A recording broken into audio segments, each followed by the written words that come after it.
Okay hello and good evening buddies, कैसे हैं आप लोग? ओह, मैं तो भूल ही गई थी.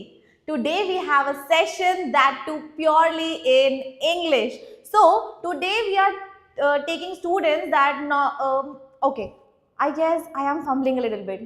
Obviously we all do that, so I'll try that we all take the class in that much of English that we all can understand. Okay, that's gonna be a difficult task for me. No, for all of us. Yes, that's gonna be a difficult task for all of us, but I'll make sure that we will go with that speed that will match every one of us. Not just you, not just me, to all one. Okay. So, first give me a thumbs up in the chat section that I'm clearly audible and visible so that I can look forward to my classes and I'm good to go for the classes. Just give me a thumbs up in the chat section that I'm audible. I'll just check myself very quickly. Okay. Okay. So I guess we are good to go.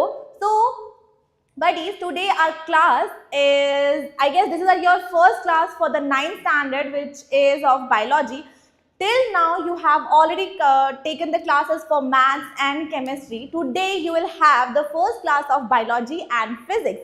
So, let's start with the classes quickly because you all have been waiting for the classes, because so far you have not taken biology and physics classes. So I'll quickly start with your first term syllabus, which I am gonna cater here, the first term syllabus, which will include the chapter for cell and the tissues. I'll take the only half of the chapter for the tissues that will be included in your first term.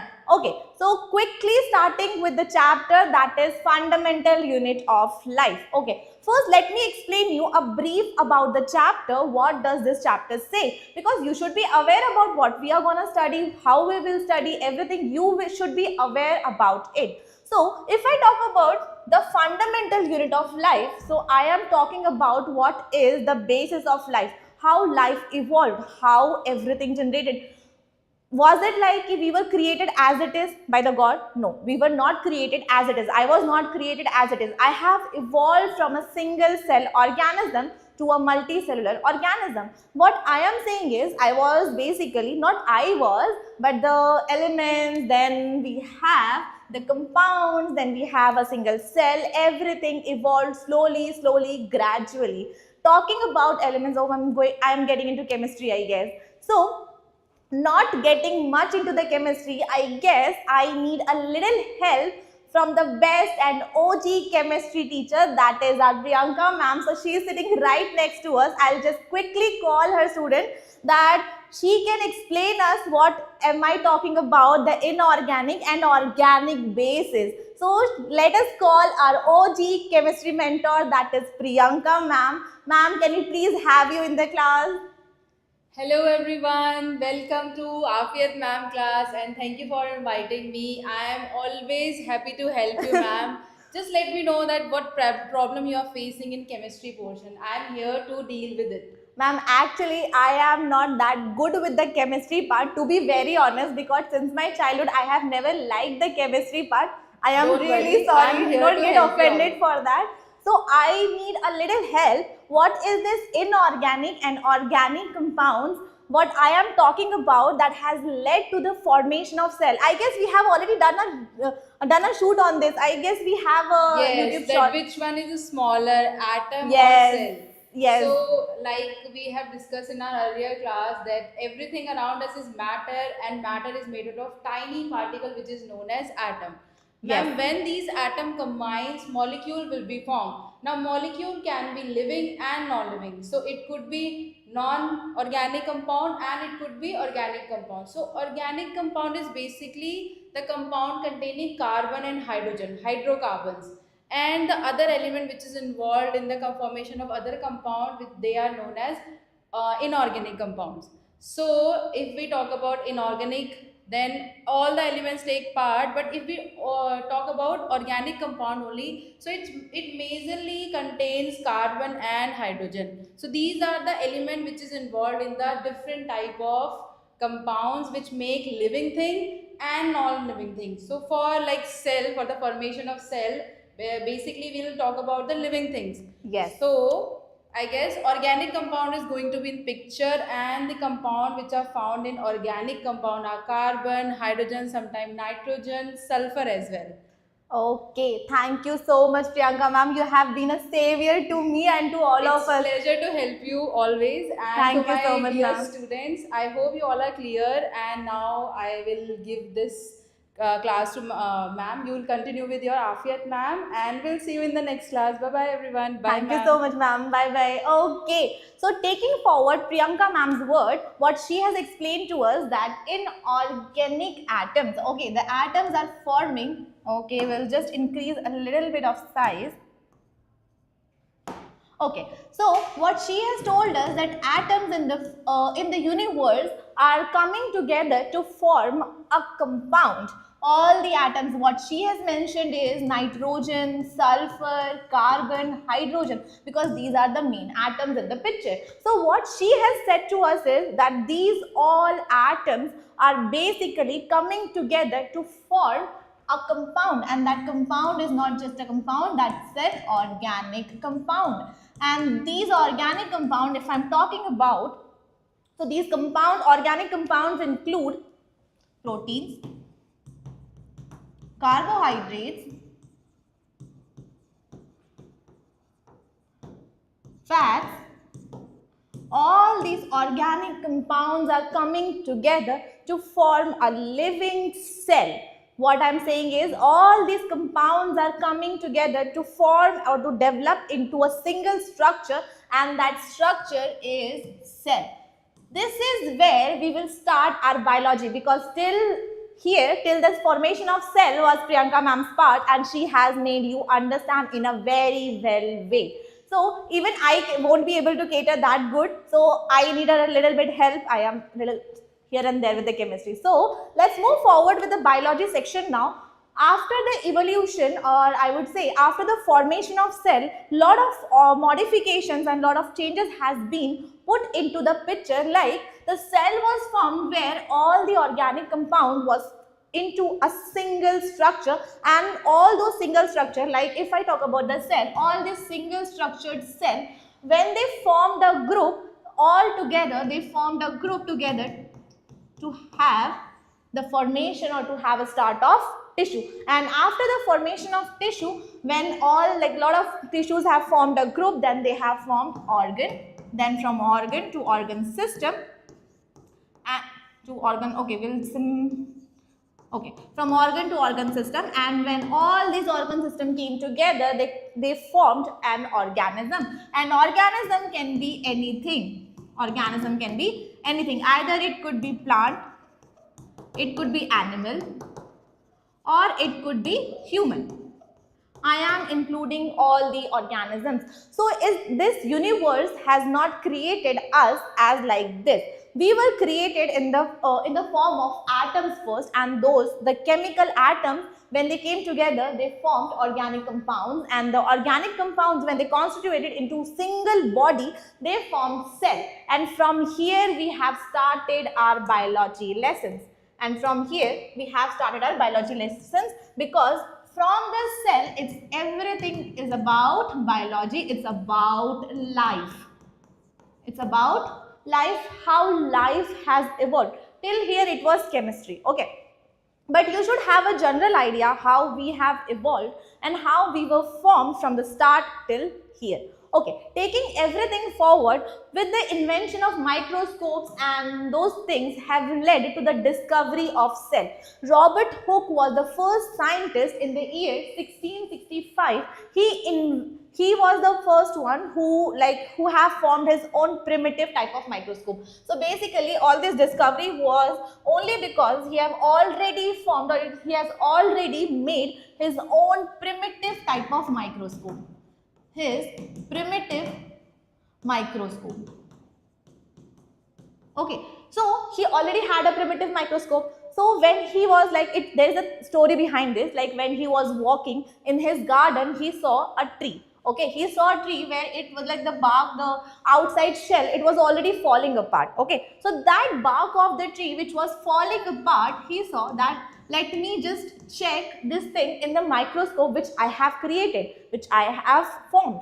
So he, like, the curiosity led, one curiosity led to the other curiosity. He just wanted to have a look, is this working or not? How is this thing? So everything was like, let me just visualize this picture in a broader vision. So then he went to see, or he went to see this bark of tree, or I would say the cork cell. Basically it was cork cell. He went to the microscope, and when he visualized this thing, when he visualized this structure, he saw something like this, a honeycomb like structure, something like hexagonal honeycomb like structure. Okay, there we have. So when he visualized, he has seen that these are honeycomb like structure, but these are basically empty. These are empty, these are hollow, and these are closed. And obviously these are small structures. Obviously these are small structures. So the first thing what he did was, he has visualized the cells. Where did he visualize? He visualized this, the place will be cork, thin slice of cork. Let me just write it, thin slice of cork, it would be better for you. Okay, so where did he visualize? He visualized in the thin slice of cork. Okay, so he visualized a thin slice of cork. Then he went to his primitive microscope. What did he observe? He observed hexagonal comb-like structure, like a honeycomb structure, where you have seen the honeycombs, na, honeybees thing. So that honeycomb-like structure, he has visualized that. Where what did he saw? He saw that these things look like small, empty, hollow, and closed. So he thought, okay, this is how it should be looking. This is how it should be. So that was his proper vision, that if I talk about anything, any structure which is forming this whole plant and everything, that will be closed, small, and hollow. Closed, small, and hollow. That's where he got the name cellula. That's where he got the name, and the name was cellula. What was the name? Okay. Cellula. And this cellula was from Latin. This cellula has a Latin origin, which means little room or little compartment. It means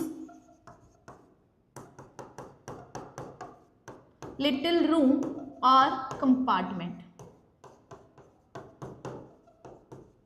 Okay.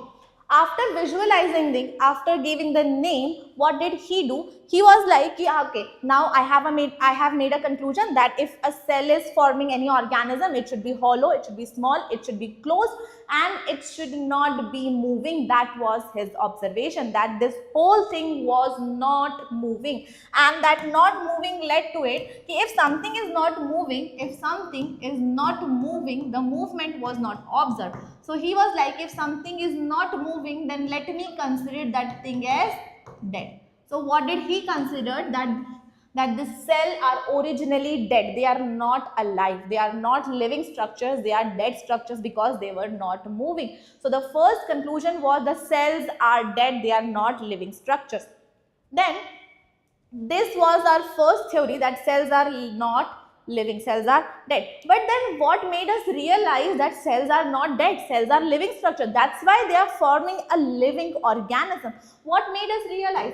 Then coming into the picture, we have another scientist named Anton von Leeuwenhoek. Anton von Leeuwenhoek is also known as father of microbiology. Anton von is also known as father of microbiology.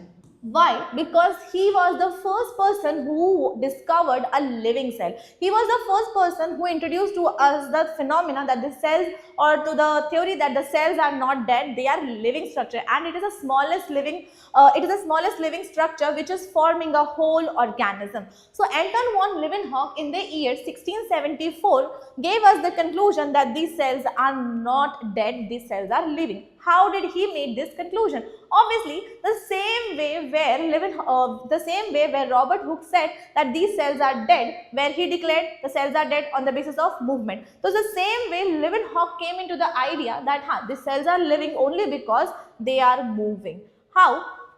So there is another story behind this, which is already written in our NCERT books, that there was a time when he went to a pond. Okay, when he was watching to the pond and everything, he was like, let me observe everything. I told you the same thing, students. कि if I have to observe or if I have to observe anything very closely, I need something, a structure to visualize or to go through it, to see through it, and that object will be microscope. Robert Hooke already have developed a primitive type of microscope. He was not more into the picture, he was not more into it कि हाँ microscope can be well organized, microscope can be more better than this, but after it कि like the curiosity has led us to invent other things, to discover other things. Like I want to know more. If I know this much, that much is not enough for me. Obviously I have the curiosity in me, so that curiosity is leading that I want to know more into it. So that more led to the discovery of cell and now the living cell. So when Anton von Leeuwenhoek, when he was walking around the pond, and then when he was like, let me visualize, let me observe what is there in this pond water. So he was like, okay, let me observe this pond water. So the place was, where did he observe? He observed in pond water. Okay, he was like, let me observe. When he observed in the pond water, he was like, there were small closed structures. There was small closed structure, but these closed structures were moving. And if they are moving, that means, if they are moving, that means they are living, because it's exactly the opposite of what Robert Hooke said to us. So he declared that these cells are not dead, they are living structures. So now in the picture what came is like, I have to give a name. Now I cannot give the same name as Robert Hooke, because Robert Hooke already used the cellular word for the dead cell. Like he has declared that if I use the word cellular, that means I am talking about dead cell. Now there should be another name. Now another name is, he came with an idea about, okay, if I ask you what do you seem to be moving, like plants or animals, obviously the first answer you'll give to me is animal, because animals are animals are like the organism who can move by themselves. You don't have to be like, I don't need any external pressure or something to make me move. I can move by myself. If I want to move this way, I'll move this way. If I want to move this way, I'll move this way. If I want to go forward, I'll go forward. If I want to go backwards, I'll go backwards. I don't need any external force to make me move. That's what animals are. If I talk about plants, they also move, but the point is they need external pressure to make them move. Like if a plant is standing like a very straight thing, if the direction of wind is from this side to this side, then the plant will move from here, from the center to this side. And if the direction of wind is from this side to this side, then the plant will be moving from to this side. So that's how plant moves. So the first thing which will come to my mind when I ask about the movement, that will be animals. So he was like, okay fine, the cells are moving, so let me give them a name like animal like moving organism, because they are smaller structure than the animals, because animals are the big deal. Animals are the bigger organisms. So these are not bigger organisms. So let me give them a name, that was animalcule. What does this animalcule mean? Animalcule means animal-like small organisms. Animal-like small organisms. So this was the name given by Leeuwenhoek, that the animal-like small moving organism were known as animalcule, because they can move. And the place was pond water. Leeuwenhoek was given the name father of microbiology because he discovered the living cell. That's how one thing led to the other things. Now, after this, after discovering the living cell, was the discovery stopped? No, obviously. Curiosity, we have the curiosity thing bigger in us, because we want to know everything. We want to get into everything. We want to know everything. So this discoveries has led one to the other and to other. That's how we have a bigger picture. So the first discovery came with a Robert Hooke when he discovered a cell which was dead. Then Leeuwenhoek discovered a cell which was living in the pond water. The dead cell was named as cellula, and this living cell was named as animalcule. And after this, there comes in picture Robert Brown, because if I observe or if I visualize a cell, the first, or even when you draw a diagram of a single cell, you always draw the outer boundary and the inner boundary. What is that inner boundary? This inner boundary is the nucleus. So that's how you know that there is another boundary which is which is staying inside that boundary of a cell. So that's where we came with the idea that a cell has a nucleus in between. So Robert Brown was the first person who discovered the nucleus, but he didn't name it as nucleus at the first position or at the first place. He named it as karyon. That's why we have the name prokaryotes, eukaryotes. The karyo word is for nucleus. Okay, that we'll study later in the classes. Don't worry about that. Then comes in the picture that Perkinsey, who introduced to us the concept of protoplasm. Protoplasm is basically a fluid inside the cell. He discovered that there is some fluid in the cell. It's not just the nucleus. There is also some fluid in the cell, and that fluid is protoplasm. Okay, then we have how these cells have generated, how these organisms came into the picture, how this one cell, how this new cell is coming from like the previous cell, or how the cells are coming into the picture. I want to know everything. That's where we got the idea of cell theory, which was given by Schleder and Swan. Okay, with the name part, you can pronounce them as however you like. Just know the spelling. For the good spelling, pronounce them. Some people pronounce them as Sheldon and Swan. Okay, Sheldon and Swan, and some people pronounce it as Schleder and Swan. Okay, that's completely on you. You pronounce however you like. Okay, I like to pronounce this word as Schleder and Swan. Okay, that's completely up to you. Pronounce how you like, how you can remember the spelling faster. Okay, completely up to you, students. Not forcing you into anything. Okay.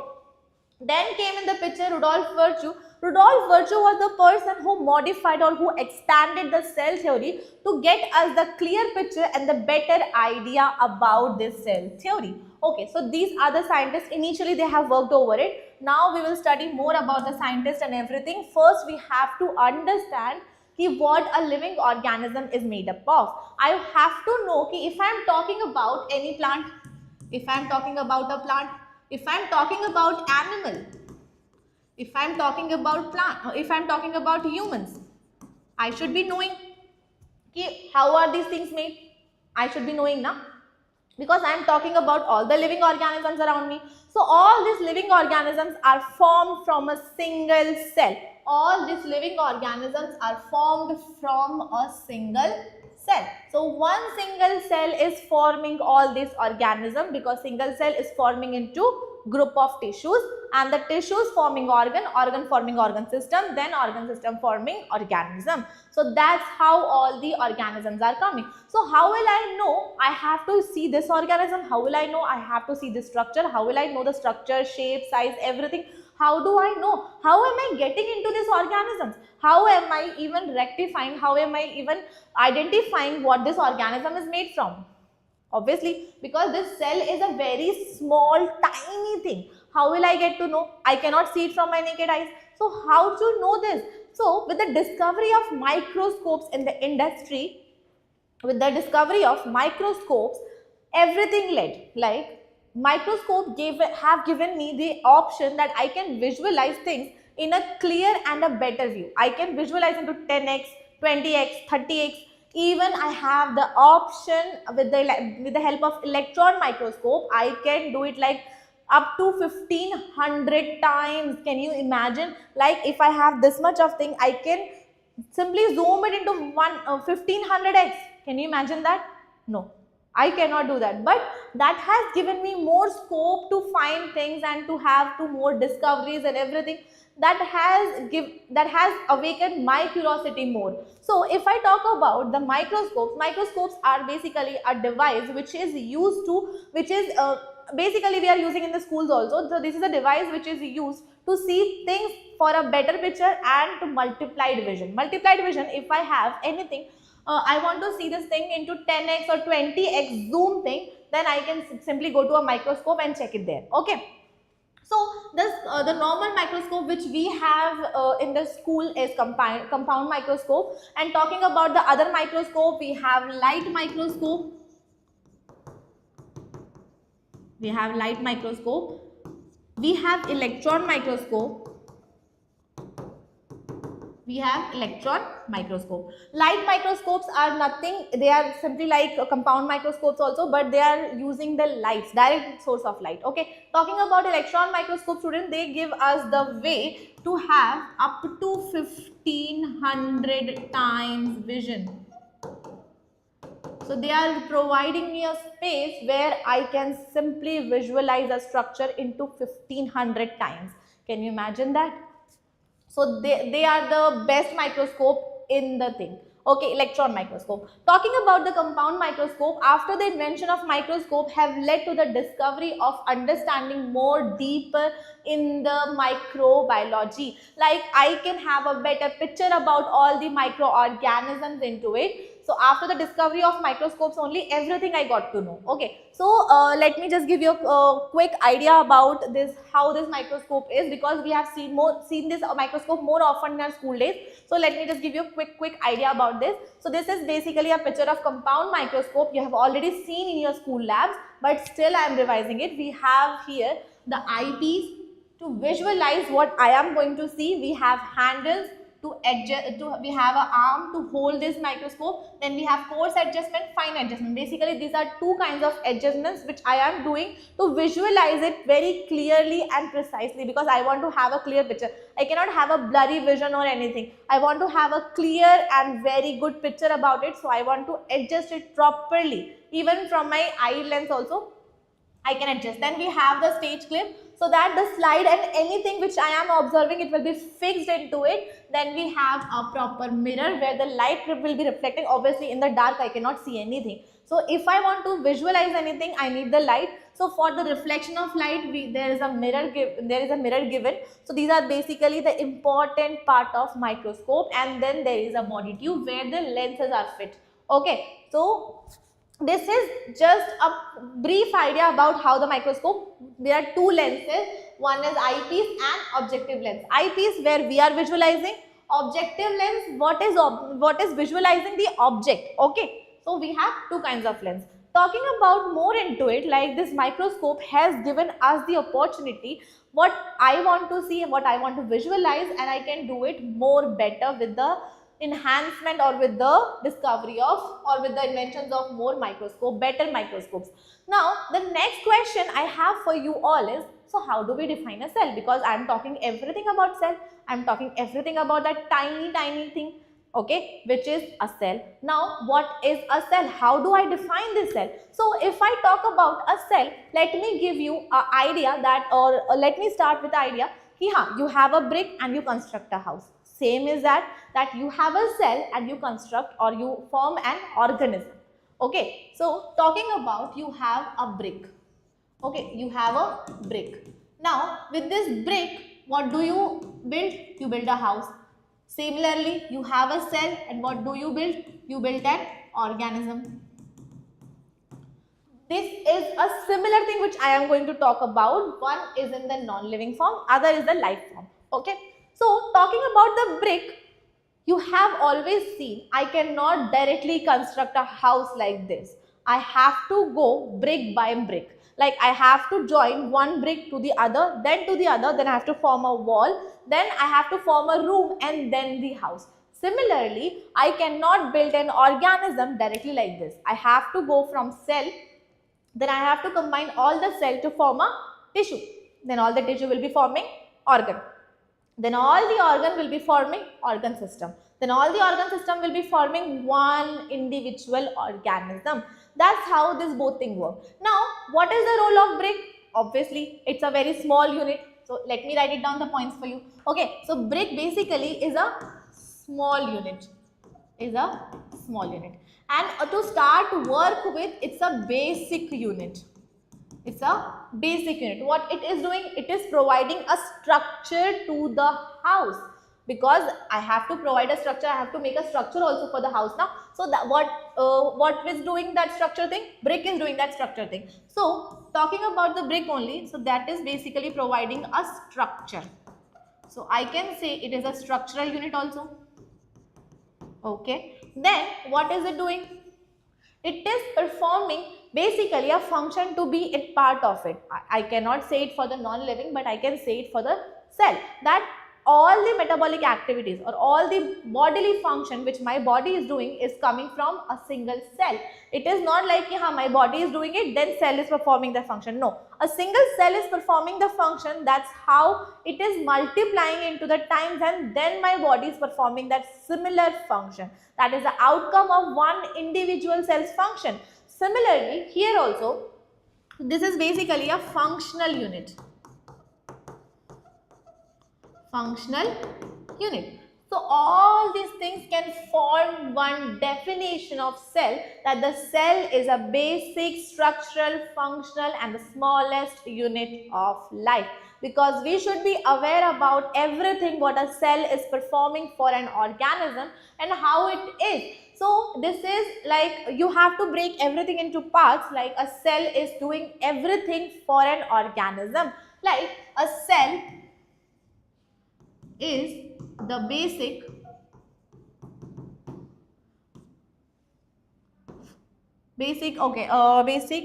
functional,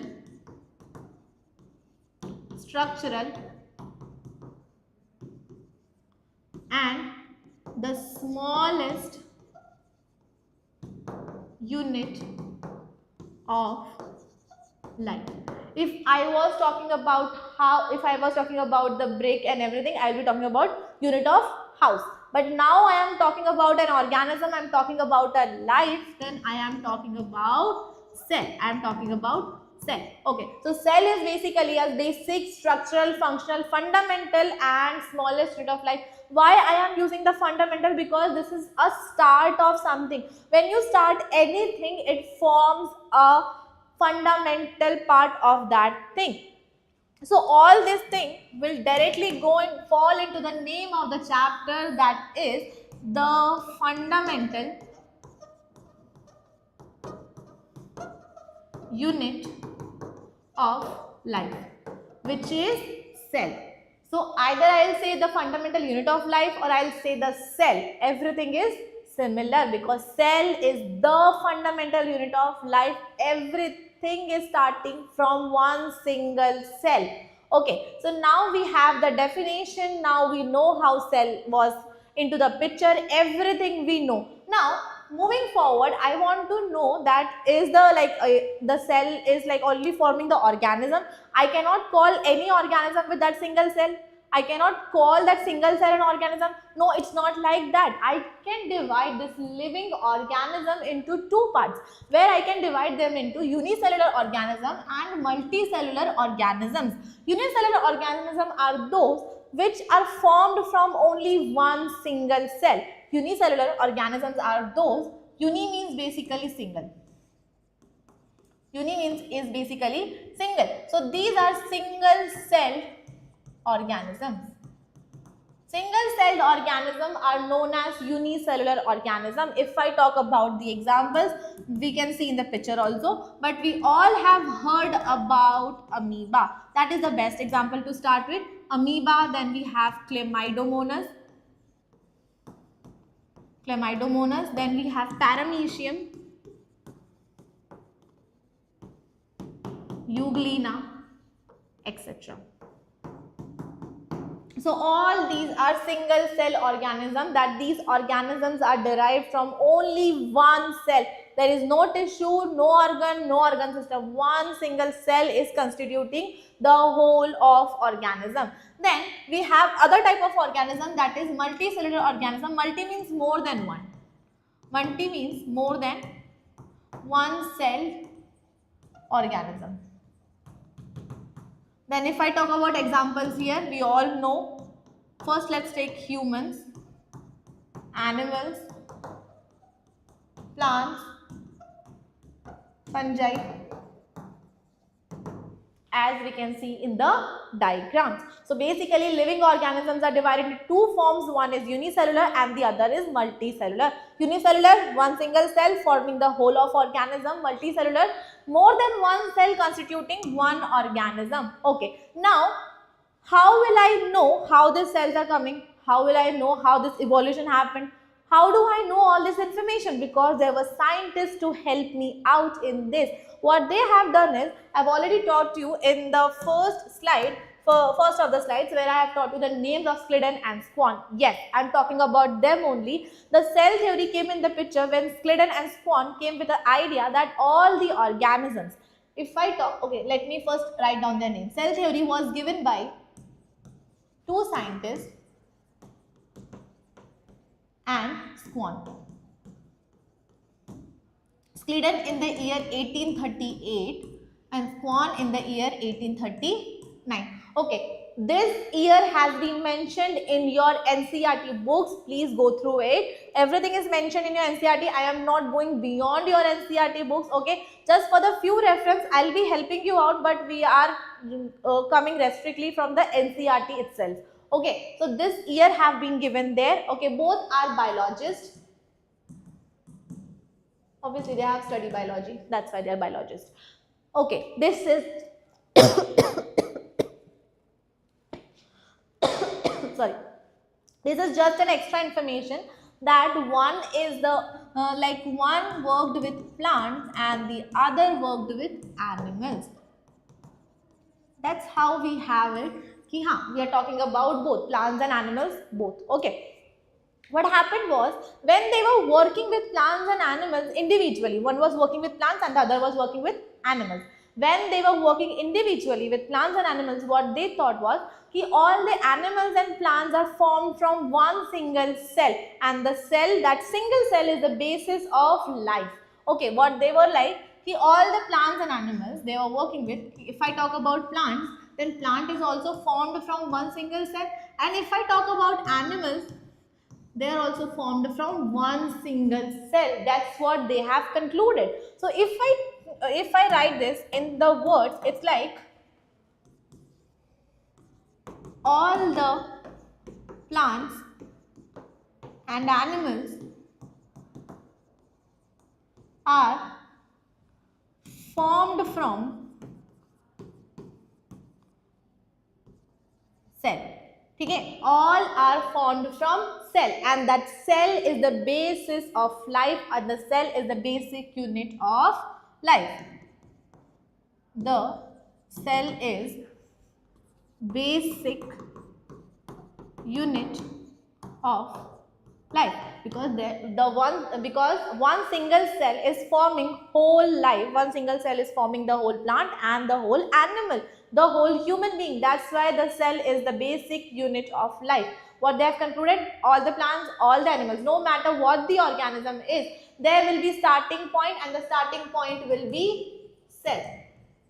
Okay, the starting point will be cell. So every single individual cell will group together, form a cell product, and that cell product will be organism. Okay. Now, till now, this has not explained me how this cell has come in the picture. Like if I talk about I want to make new cells, okay, they'll form. But how to form a new cell? How new cell is formed from, from where the new cells are arising? I want to know that also. So for that, another scientist came in the picture, and the scientist's name was Rudolf Virchow, and the name of the scientist was Rudolf Virchow. So Rudolf Virchow came in the picture in the year 1855. What did he do? He expanded this cell theory. What did he do? He expanded the cell theory, where he got us into the idea that all the new cells are arising from pre-existing cells. He got us into the idea where he mentioned that all the new cells are arising from pre-existing cell. And the sentence or the dialogue which he gave was omnis cellula e cellula. This is not mentioned in the NCERT, but what is mentioned, what I am going to write now. Okay, that is the second part of the cell theory, that all the new cells arise from pre-existing cells. Okay, how?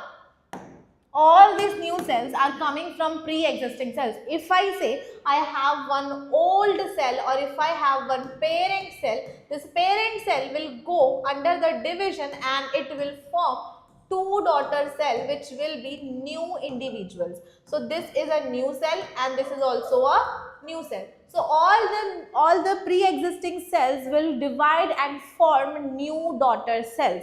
So from where new cells are coming? They are coming from pre-existing parent cell. Pre-existing parent cell is going under the division and forming new daughter cell. So that's how we have two sentences for the cell theory, which one was given by Splitter and Swan and it was expanded by Rudolf Virchow. Cell theory was never given by Rudolf Virchow. There comes the confusion and the contradiction into the thoughts and everything, because there is a question, sometimes examiner will get into it and he or she will ask you that, tell me who has given the cell theory. Your answer should always be Splitter and Swan. Your answer should never include Rudolf Virchow.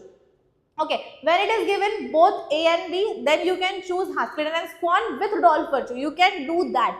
But if you have to answer that only Rudolf Virchow, no, that's not the answer. Because Rudolf Virchow was the person who expanded the cell theory. He was never the first person into the picture who has given the cell theory part. Rudolf Virchow expanded, not given. Okay.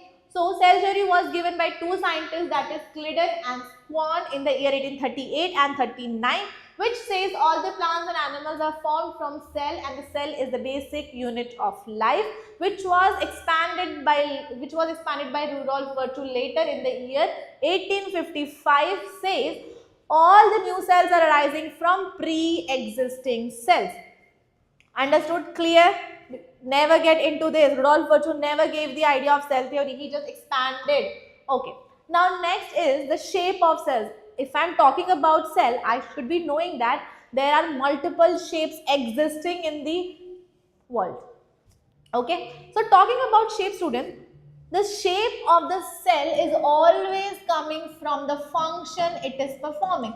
Whatever the function a cell will perform, it will have that kind of structure. Like if I talk about a neuron has to transfer the signal from one place to another. Like neurons are the cell which are transmitting signals throughout the body. If I have to travel the signal, I need the long cells. Okay, I need the wires in my body. So that wire thing, what is doing? Neuron or the nerve cell. Okay, then I need then talking about the smooth muscle cells, obviously they have the flexi cells. Then we have a fat cell, bone cell, sperm cell, ovum cell. We have different types of cell, different shapes of cell depending upon the functions they perform.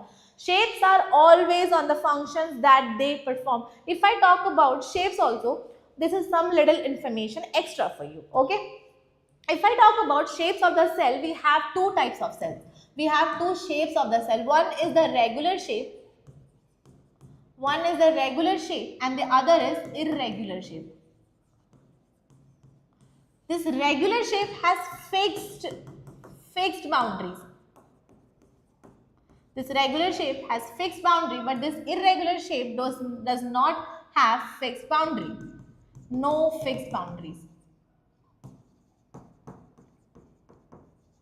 Okay. So now how do you define? If I talk about that there is no fixed boundaries, ever changing shape, what is the first word that is striking to your mind? Yes, you got me there. That is amoeba, because the first thing when I say that the shape is not fixed, ever changing shape, the first thing should come to your mind will be amoeba, because amoeba has ever changing boundaries. It is never fixed. So the first shape which is never fixed, that is amoeba, and we have more in the list. We have amoeba, we have mycoplasma. Okay, this mycoplasma, I'll tell you what it is. Okay, so we have more in the picture. Talking about the regular shape, we have plant cell, the one who have the boundaries, the one who have cell wall, because cell wall has a rigid nature, it won't change the shape. Okay, so we have plant cell, we have fungi cell, we have RBC cell, that is a type of animal cell. Okay, so we have these cells which has never changing boundaries or the body. So these are fixed shape kind of structures. Now moving toward the size of the cell. If I talk about size of the cell, we have multiple sizes available depending upon the functions they perform, depending upon the how they are, where they are present. Everything is about the size. If I talk about sizes, let's talk about smallest or largest. Let's take the smallest cell first. Okay. So first in picture we have the smallest cell. Okay, so the smallest living cell is mycoplasma, the name which I have already used in the last slide. Mycoplasma is basically a bacteria. Mycoplasma is a type of bacteria. Mycoplasma is a type of bacteria. It is the smallest living cell. If I talk about the size of this, size is 0.1 to 0.3 micron, which is very tiny. Okay, so this is basically a smallest living cell. Then moving forward to the largest or longest. First let's talk about the longest. Okay, do you know what is the difference between largest and the longest? If I talk about the length, I am talking about the longest cell. If I talk about the overall diameter thing, like if I talk about the whole thing, the length and the width, everything, then I am talking about the largest cell. Okay, so talking about the longest cell is the nerve cell, or we also call it as neuron. The size or the length is, let me write it length only. Okay,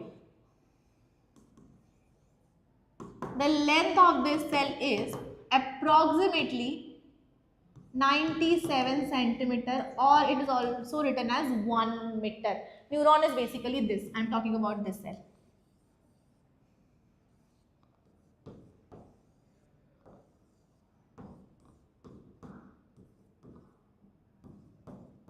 I am talking about this cell, neuron. Okay. Moving forward to the largest cell. Largest cell is ostrich egg. Largest cell is ostrich egg. This is a basic data which you should be learning by heart. Obviously, we all know it. It's just a quick revision that you should be knowing it. Smallest cell, mycoplasma, bacterial cell, which is approximation 0.1 to 0.3 micron. Okay, talking about the longest cell, nerve cell or the neuron cell. Lengthwise I am talking about. Okay, so it's basically approximation 97 to 1 meter. Okay, 97 centimeter to 1 meter. Okay, then the largest cell is ostrich egg. There are more in the shape, like if I talk about RBC cell. RBC cell. Okay, RBC cell is basically a biconcave shape. Biconcave shape. If I talk about this diameter, and the diameter will be approximation 6 μm. Okay, then we have more in the structure, like we have ovum, we have sperm. This is a basic data which you should be knowing. Okay, the structure also and the size also. Okay, so I am leaving it to here. Size of the cell is the smallest cell, mycoplasma, bacteria cell. Largest ostrich, longest neuron. Then we have RBC. RBC structure is like 6 μm. Okay, this is a generalized data. You should be familiar with this. Okay, so now I am summing up today's classes till here only. Okay, summing up the classes till here only. What have we discussed today is like the cell is the basic structural, functional and the fundamental unit of life. What we have studied is the cell was not the first thing which have arrived in the world. The cell was also formed from the evolution of the atoms. Then atoms came together to form a compound, organic compound. Then organic compound all together came into a picture or into a structure, and that structure was later known as cell. Obviously, that is a prokaryotic cell. We will talk later into that. Talking about eukaryotes and prokaryotic cell, we will talk about this later in the chapter. The first cell which arrived was a prokaryotic cell. Then prokaryotic cell led to division, and then it formed tissue, then organ system, then organism. Talking about organism, all the organisms are formed from single cell, and all the cells are arising from pre-existing. These 2 points were included in the cell theory. The first point was given by Squidden and Swan. Second point was given by Rudolf Virchow. Rudolf Virchow expanded the cell theory again. Okay, then talking about the scientist who had discovered the cell was Robert Hooke in the year 1665. Dead cell named cellula. Okay, then living cell was introduced by Anton von Leeuwenhoek in the year 1674. Okay, in the pond water and named animal Q. Okay, so we have discussed all these things in today's class. Later on discussions will be in your next classes. and till then I am leaving you guys to have good studies about your subject and everything. Please go through your NCERT books. Everything is mentioned in your NCERT book. I won't refer you any outside books because NCERT is your best buddy. Okay. And talking about buddy, we are all familiar because we need buddy. Everyone needs buddy. So if you want to study with your buddy, refer the buddy education channel and of course your NCERT books. Okay. Now coming to the next lecture today, as I am taking your first class of biology for the 9th classes, we have another first lecture of physics which will be just after this class. Have your quick break and everything. Get ready with your snacks, water bottles and everything.